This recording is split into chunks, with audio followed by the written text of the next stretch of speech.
Yes, people, how's it going? Modestas Bukauskas here, UFC Light Heavyweight, and this is where I train.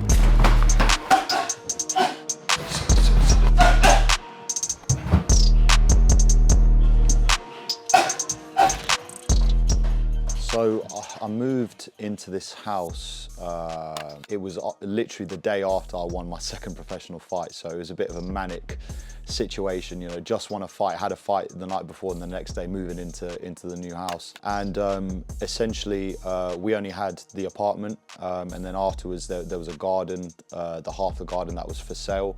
So obviously we decided to buy it, and it had like a pretty flimsy summer house, like walls shaking when it was windy, ceilings very low, but we did all our strength and conditioning, pad work, all of that in our garden and in that small little summer house. Like literally, we decided it was about time to step up. I was starting to progress in my career and we needed a facility to train essentially. We built a gym essentially in our garden, and yeah, pretty much we never looked back. I mean, it started off like, you know, no mats, just wood on the floor and stuff like that, and we just sort of just built it up, added more equipment. Yeah, it's an amazing facility. I'm so happy that my dad made a massive investment to make that happen, so I'm eternally grateful for that. And yeah, it just means that I can invite now training partners to my house and we can just get the training done in-house. I don't need to go anywhere. Literally just walk down the stairs and here I am in my gym, and like, you know, I've got a lot of amazing training partners that travel quite a long way just to get in there and get some work in with me. So it's amazing to have a facility like that.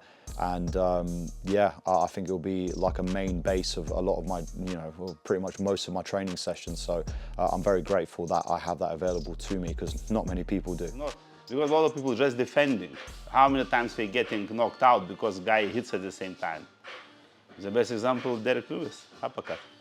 He knew he's gonna shoot. He's just done nothing, he just stayed for this one uppercut. He didn't care about stopping takedown. He just, in his mind was, he goes, so he hit him. And that's it, and he connected. He missed few, but then he connected. How would you describe your dad's training style? People would describe as unorthodox, but it's been like a culmination of all the years of training from different styles, different martial arts, and putting it all together and training with some of the highest level guys, you know, in the Eastern European region, and you know, in the Soviet era, you know, you're training with a bunch of absolute animals and competing with animals as well, and that's what my dad was doing. So bringing that over and using a mix between old and new. The thing I like about my dad is that he's always trying to adapt as well. He's always trying to level up. He's keeping the old school but mixing it in with the new school. He understands that times are changing. You can't train the same way like you were before because there were mistakes made. However, there's a lot of things that are still very useful, and I like it because it's unique. I'm not training how anyone else is training. So that's what makes me unique, and that's what makes my fighting style the way that it is. And it essentially makes me who I am. And in this game, you've got to be authentic. You've got to be an individual. You've got to put out your own particular fighting style. And that's what's going to get people you know, interested and invested in you. It's just to have your own way of doing things. And it makes me unique. And my dad makes it very unique, so I'm very grateful, because if I didn't have him, I would not be where I am today. Me out. I really appreciate that too, and also I've got to say the biggest thank you to my dad, because the skills that he put in me has just made me go places.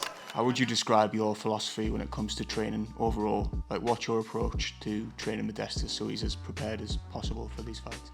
Yeah, just most important now is philosophy. Obviously, is technically and physically. Don't need to even talk about this. Is everything is mentally. So he has his mind prepared, be ready for any situation.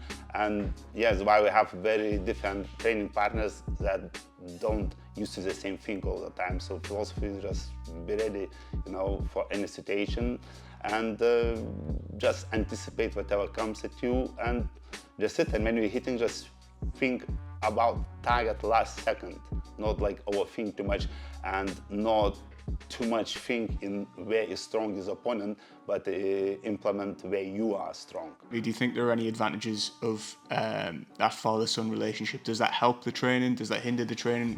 What's your thoughts on that?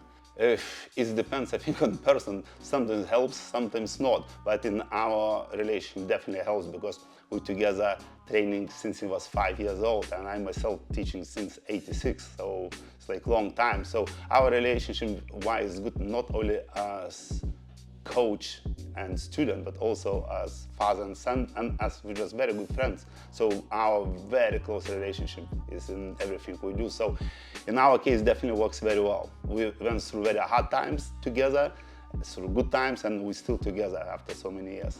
So boom, boom, and recover.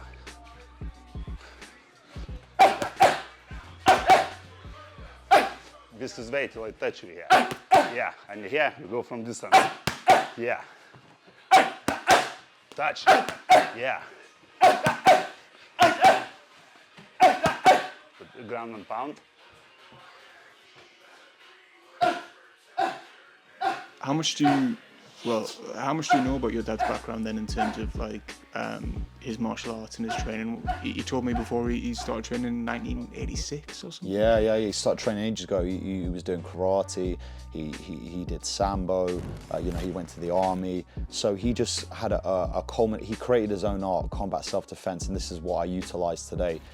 He created it from a mix. It's almost a Bruce Lee way style of doing things, just adding all the different arts, putting them together, and then, you know, when he was competing, it was the very early days of mixed martial arts. That's essentially, he was one of the first few people that knew about mixed martial arts, and he was competing in that type of style. Obviously the rules were different back then, but he was utilizing everything. Like, you know, he was teaching me all the sambo, all the throws, all the submissions, all the kickboxing techniques. So you know, it was just a culmination of all of his arts that he'd been learning throughout his life, through life experiences, you know, martial arts and competing essentially, and he just put it all together under one roof, and that's what he teaches me today. Is there an added pressure of your dad being in your corner? Do you feel like there's an added pressure to? Nah, there's no added pressure, because he's the angel on my shoulders. Every time I've got the finish, he's always been the one shouting what the finish will be. When I beat Paul Craig, he was shouting elbows, and first off he was shouting finish him, when many coaches 15 seconds left would not shout that, and he shouts elbows, and that's essentially what ended the fight. Spinning back kick, shouted it at me in Cage Warriors. I landed the spinning back kick. The right hand will land against Marvin Hamlet. Sakara, the left hook, pressure against Praknio. So all the things that he's been teaching me, like, it just comes out in the fight, you know what I mean? He's the angel on my shoulders. He's like my built-in like little radio, you know? I can always hear his voice, and I can hear it louder than anyone else's, and that's what makes me bring out the best in myself. And having him in my corner, he keeps it very professional. Obviously he's my father, so he cares about me a lot. He does teach me with care and with passion and love, but at the same time he understands, like, you know, this is a career, this is a sport, and at the same time he controls everything, but to put it in the best way possible for me to get the most out of myself in the fight. So for me, he's the angel on my shoulders. I will not look at him in any other way other than that. It's what makes me who I am. It's what brings out the best performances in me. And, you know, when I need a kick up the arse, he gives it to me. So, you know, without him, I would not be where I am today. So I'm just so grateful that as a father and son, we're traveling the world, getting into fist fights and making money. So it's a truly special thing. Thank you so much, everyone, for watching my channel. Really appreciate all of you. Make sure you like and subscribe, support the channel, show us some love. Let's go all the way to the top, baby.